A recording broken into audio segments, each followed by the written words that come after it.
সমগ্র দেশের শিক্ষা ব্যবস্থায় যে ধস নামিয়ে দিয়েছিল বিগত ফ্যাসিবাদী রেজিম, ফ্যাসিস্ট সরকার, তাতে করে এই জাতির মেরুদণ্ড অনেকটা ভেঙে গেছে।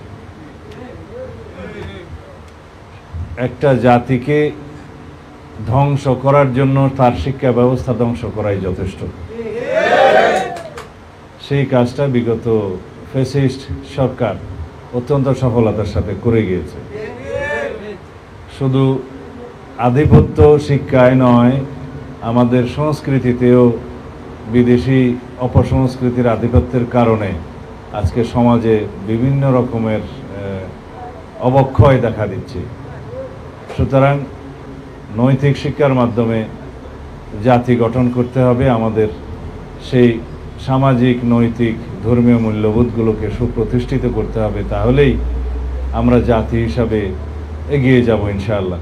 সবাই মিলে আমরা নতুনভাবে একটি স্বপ্ন দেখি, এই বাংলাদেশকে বৈষম্যহীন সাম্যের ভিত্তিতে ন্যায় বিচারের রাষ্ট্র হিসাবে, একটি শক্তিশালী গণতান্ত্রিক রাষ্ট্র হিসাবে আমরা প্রতিষ্ঠা করার জন্য প্রত্যেকেই ভূমিকা রাখি।